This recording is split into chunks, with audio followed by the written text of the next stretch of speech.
So welcome back to the channel. This vlog will cover the Swift live event and some of the photographs I managed to take of the factory tour and some of the video footage that I took.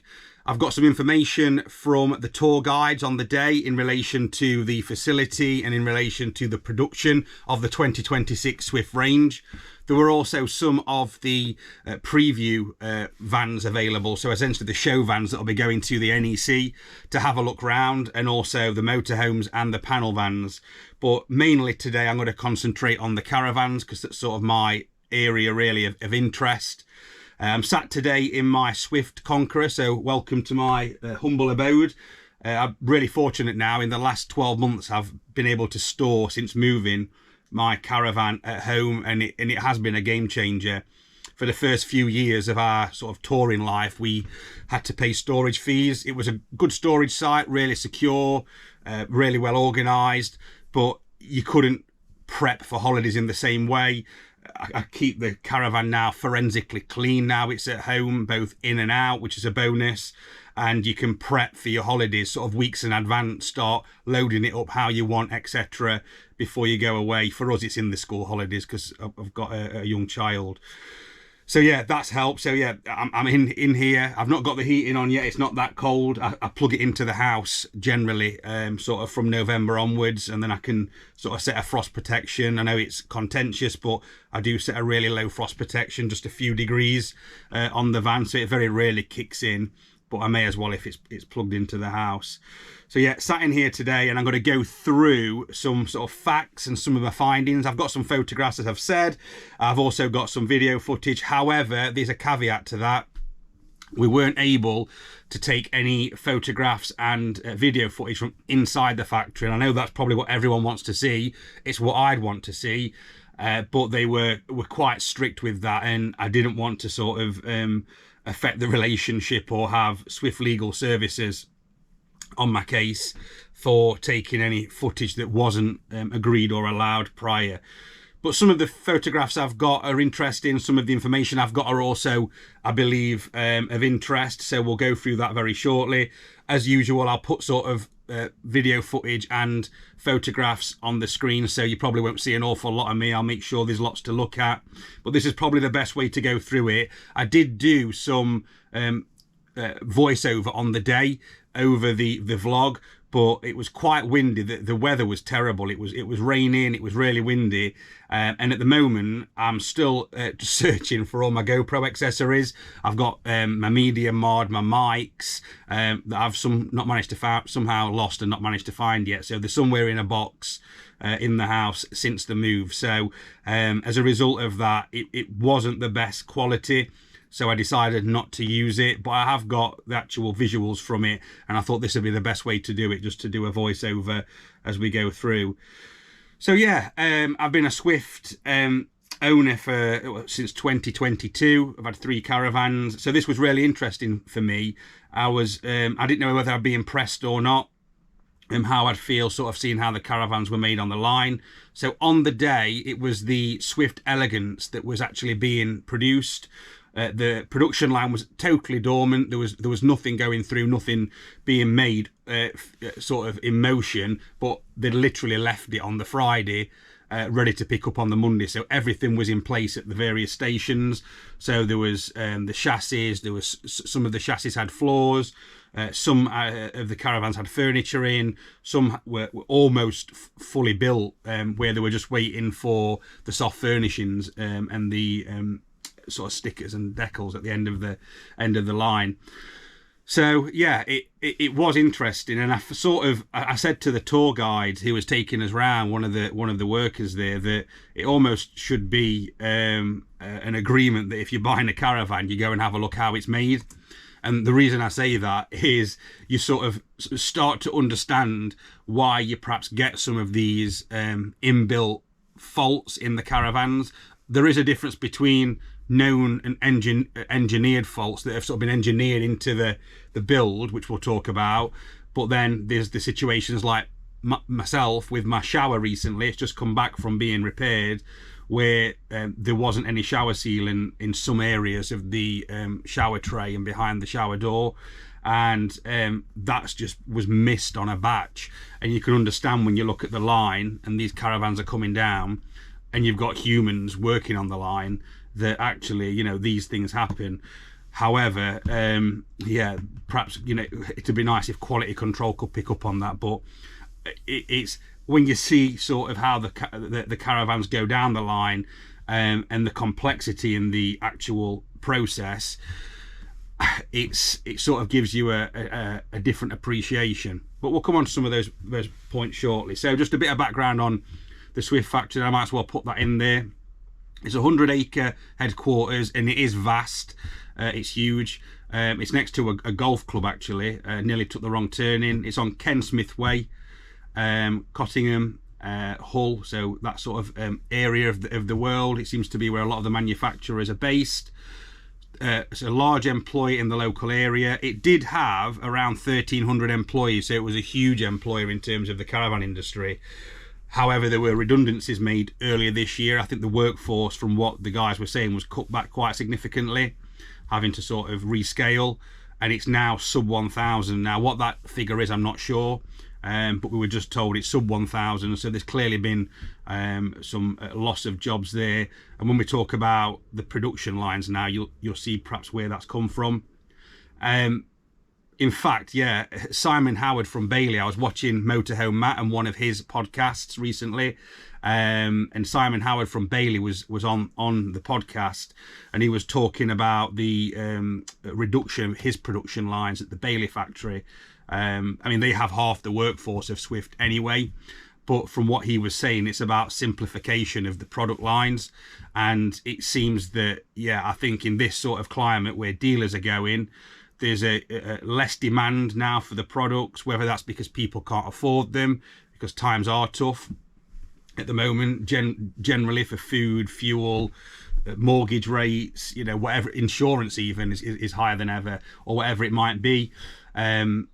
People just aren't spending, so consumer confidence isn't there. Particularly in caravans, people are going for motorhomes now. It seems that the demographic that perhaps would have purchased the higher end, more expensive caravans are now buying motorhomes. And as a result of that, there's really a lack of demand from the family market, from those who are more perhaps affluent, who would have purchased the caravans before they went down the motorhome route. So these production lines are having to, as a result, adapt. So few more sort of facts and figures.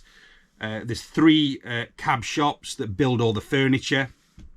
There's one for motorhomes and caravans, because motorhomes and caravans, with them being coach built, very, very similar. One for panel vans, because they're very unique in the way that sort of everything fits into that shell. And there's one for the holiday home. So that's the 3. In terms of the actual production lines, I found this quite interesting. So touring caravans, they have dropped one whole line now, so they're only producing on one line, on one production line. They're producing 15 caravans a day, which still, I think, from a layman perspective, it still sounds like a heck of a lot of caravans when you see sort of the bits and pieces that go into building it, when at the beginning of the production line, it's literally just the Alco chassis that's not even been put together. So 15 caravans a day, 8 motorhomes a day, there's 4 panel vans a day, and 8 to 10 holiday homes. So my main focus was looking at the touring caravans, and that was really sort of the main part of the tour that I thought in relation to what was available. There was quite a lot on the holiday home side as well available to look at, but at the moment that's not necessarily a focus of mine, or at this time the channel either. Very much focused on caravans, motorhomes and panel vans, but caravans are my real passion, just because I use one myself. So Swift are celebrating a decade of the smart construction, which is essentially the way that the caravans put together, timberless construction. All the manufacturers went down that route. Bailey started that off some time ago with the Alutech system. And then Eldis had the solid, and they're now moving to this zip system, which I'm intrigued to find out more about. None of the systems are perfect. All of them have some form of flaw. Generally, when you've got a construction method which is timberless and has the floors which are still made of timber, the water generally finds its way to wherever that timber is through the weak spots. And as I've said, all the manufacturers do have their issues. It's very difficult when buying a caravan, and some people will be die-hard Coachman fans, die-hard Bailey. Adria now seems to be very popular, and some people seem to really preach gospel in relation to Adria. However, I do believe that every single caravan manufacturer, and you go through, and I've listed it before when I've purchased these vans myself, these Swift Caravans, I've gone through and listed all the sort of weak spots of the caravans manufacturers, and yeah, none are perfect, but we could save that for another vlog, maybe looking at the construction methods. But it's a smart construction method for Swift. Okay, one thing I did ask about on the production line was the flaws. So from a Swift point of view, or a sort of perspective on the weakness, it's always going to be in the timber, in the floors. What I really like about what Swift do, they have got a GRP underside to the floor. So anything sort of coming around the bottom of the van, because I know Baileys tend to have a problem with water, sort of it comes around the bottom and soaks up into the wood, into the timber. You don't get that necessarily with a Swift, because I think it's a really great idea. They've got GRP underneath, so poor weather, any sort of water gets on there, it's not going to soak up and in. However, anything that comes down the walls, comes through the walls, can make its way, comes through the showers, leaking taps, toilets, etc., can still make its way to that top layer of wood, of timber. So what I asked was, what happened to the composite floor, essentially, that was discontinued? Because there was a full composite floor that was installed in the Elegance range. So there was no timber in any of the construction of the, other than obviously the furniture, of that Elegance range. And this was some time ago now, and I remember it coming into play, and I thought it was a really, really great selling point, and then it was discontinued. And essentially, the reason for that I was given was that the lino flooring wouldn't adhere. So whatever they tried to do, it just kept essentially just coming unstuck, and they couldn't find a way to make it stick. And I guess another thing as well that I spoke to someone about was potentially a lack of flex and forgiveness in the floor with the furniture that sat on it. So if Swift or other manufacturers could go full composite floor, and I know there's reasons why perhaps some of them can't, or they've tried it before and it hasn't worked, I do think that would make a huge difference. So yeah, it was interesting to see at the facility. It was interesting to see some of the parts that were outside. There were alloy wheels hanging around, there were the Alco chassis, there was some of the back panels, there was some of the gas locker fronts. We saw I saw all the Duvet mattresses and extension pieces ready to go in. I found it was really interesting. It's sort of like a kid in a sweet shop to see all those things. And yeah, it would be really interesting to see the actual production line actually working and fluid. So looking at sort of some of the things that I saw on the day, I had a chance to look at the Sprite range, and I had a chance to look at the Challenger and the Conqueror in more detail, and I can see the similarities in those. They are all 7 foot 5 inches in width. So before the Conqueror was 7'6", the Challenger was 7'5". They're all now 7'5". They all now have the same rear panels. They all now have the same front window profiles. So as a result of that one production line, and having a look at sort of what Swift are trying to do and achieve with their caravans in 2026, it seems that they're just trying to simplify the production line and the process of building. Now dealer specials have gone as well. Again, that's going to make things really easy. They went a couple of years ago, so they're not producing vans at the end of the production line where they've got to stick certain soft furnishings in, so the curtains, the wall pads, and the seating. everything's the same now in those ranges, so it just, they're not building for certain dealers, so it just really helps things and makes things a lot smoother in that respect. I did find that the new Sprite range, which I am going to do some more detailed reviews on, the Sprite range is nice. It's built in exactly the same way as all the other vans. I think one of the issues for me is the fact that there are mouldings in place that have been taken from the Challenger Conqueror range that have the actual missing components. So whether it's the missing lights, whether it's the missing speakers, and I just don't like to see it, because if I'm sat in that caravan, I don't want to be looking thinking, oh, I could have had that, I could have had this. It can stand on its own 2 feet, the Sprite, as a back to basics caravan, a reset almost, and it doesn't necessarily need to remind the buyer that it is a stripped back van. It has had spec taken from it. I don't believe, having speaking to the staff at Swift, that the Sprite is going to be a mass-produced van. I don't think they intend to build it in great quantity. I think the Challenger is going to be the volume sale caravan of 2026. I looked at the Challenger Grande 630. I did really like that van, very much so. I was a real fan of it. Yes, in some ways they have reduced some of the spec. For example, the Alder's gone. I love Alder heating in a caravan, so for me that would potentially be a deal breaker if I was buying that caravan. But the actual design itself was I thought quite innovative, quite brave. It's not that different essentially from the 640, other than it's got a transverse French bed. But yeah, it was just a little bit different. I did have a look at the some of the motorhomes.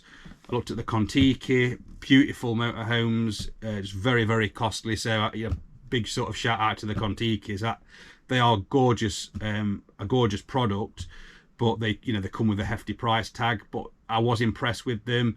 They sent well put together. I know you don't know until you've gone out and you've used it yourself. You've been on holiday and you've actually drove around, or with a caravan, dragged it around for a few hundred miles. But I was quite impressed with the way it was put together. I liked the way it looked. I looked at the new Trekker, thought that was interesting. For me, it's overstyled. I'd want something, I think, if I had a motorhome, or particularly a panel van even, something really low key. So if I'm parking in a pub car park, or I'm going to the beach and I want to sort of try and park somewhere to enable me to go, then I don't want something that's going to be screaming and shouting to everyone who's walking past. It's a lovely looking coach built motorhome, the Trekker Motorhome, but it's just a bit too shouty. The interior, love it. The exterior, I just think it's almost like the Nike Air Max trainer of the motorhome world. It just needs to sort of tone down a little, but some love it. It seems to be selling well, and I can see why from the internal perspective, but externally I'd probably want a little bit more stealth. That's just a personal thing. I had the opportunity to drive the Carrera Panel van. I really enjoyed that. I would like at some point, I think, to either own or maybe hire a panel van just to see how it works on a campsite. It might be great for getting away at weekends, because even though we've got this caravan at home now, it's still difficult just to get away quickly.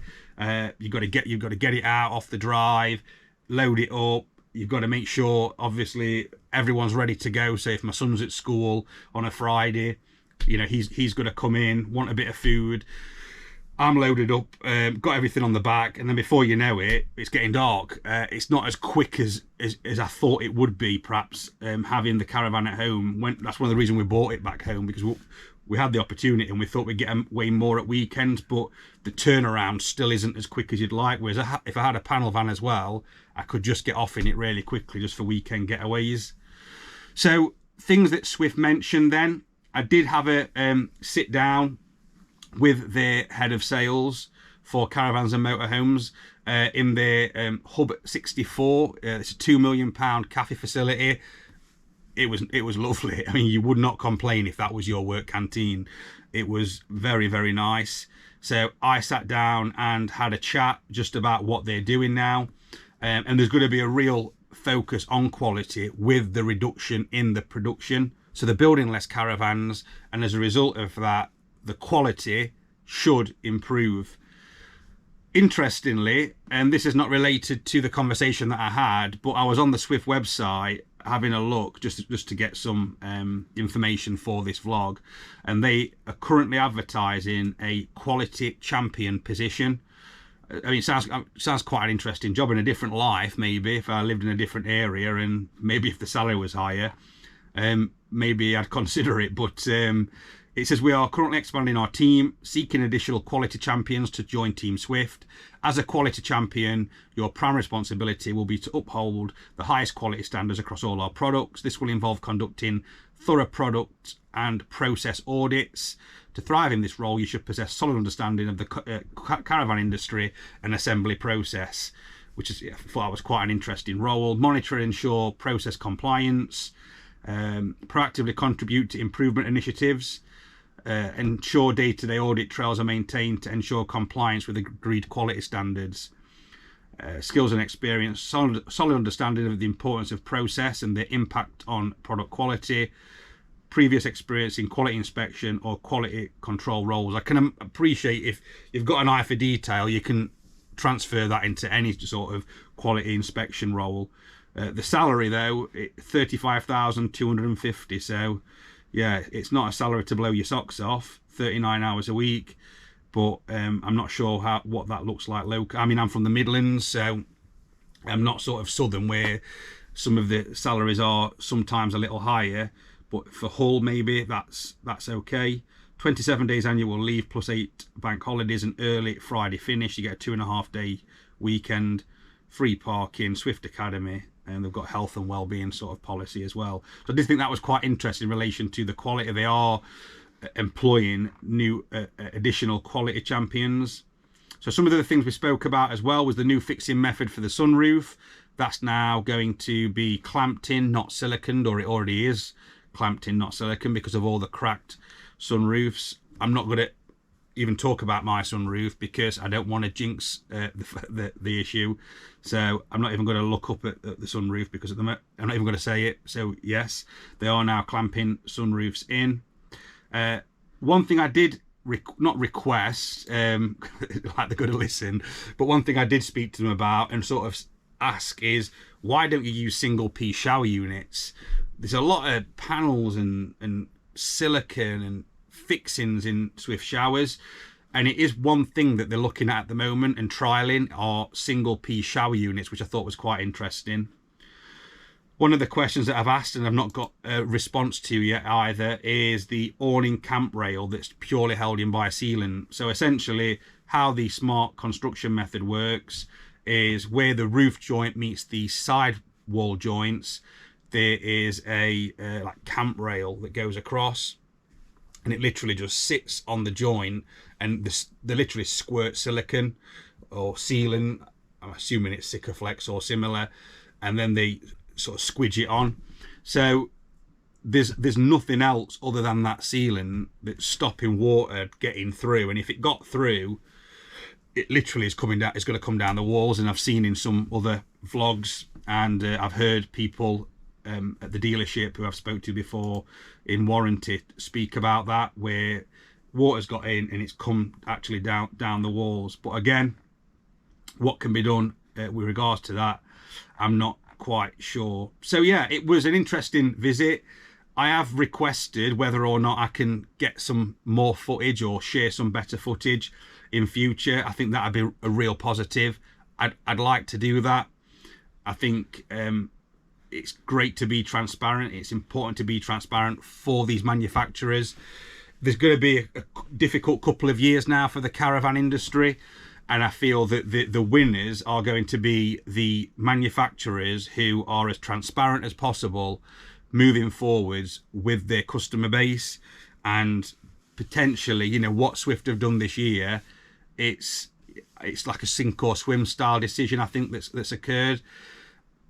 The Challenger range is in some ways less specified, in others it's increased. So I have got some notes that I was actually given at the event by one of the heads of department, and it was involved. It basically involved some of the things I said in my previous vlog, so it was to counter that. And actually, there is one upgrade on the 2026 Challenger range that I think I'd actually like in this caravan I'm sat in now. So what they've said here is the Swift Challenger 500 to 2026 is 26,995, and the Sprite exclusive Alpine 4 2025 is 25,985. So there's just over £1,000 difference, so a 3.8% increase. But what you do get as an enhancement over the Sprite exclusive Alpine 4 is the Truma Combi Neo heating system. So this is exclusive of 2026, and it is an improved system. So if I was going for blown air, I would want the new Truma Combi Neo. So I think that's a positive, although I would have preferred Alder. And also, this is the big one for me, sprung upholstery. We've not got sprung upholstery in this, and I cannot tell you how sort of I look after this caravan. I'm so finicky with it.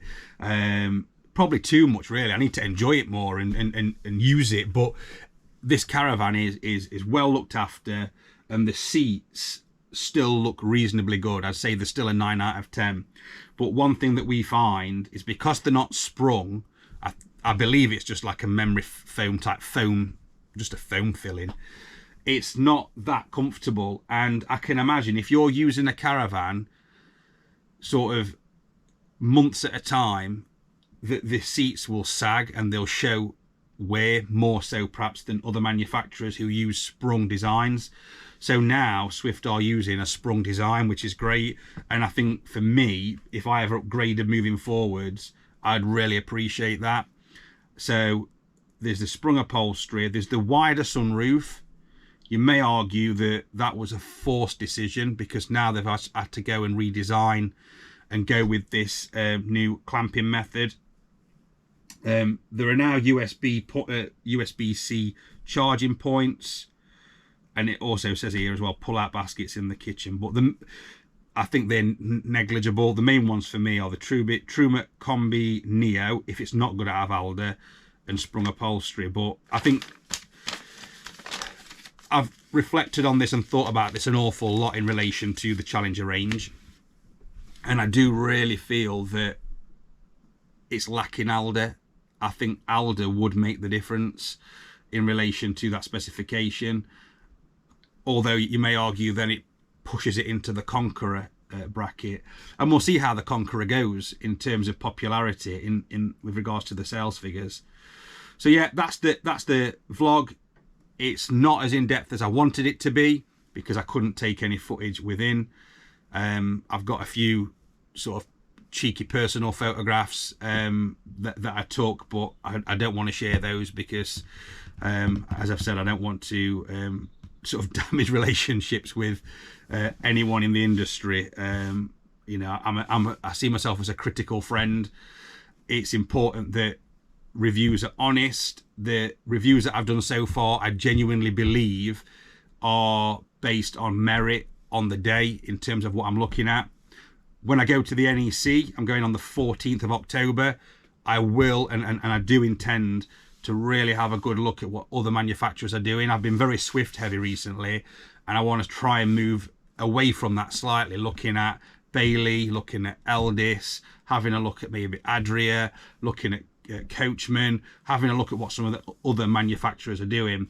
Swift's an easy one for me. 2 reasons. I know the product pretty much inside out because I've had a few, and my local dealer is a supercenter, so I'm very exposed to that product.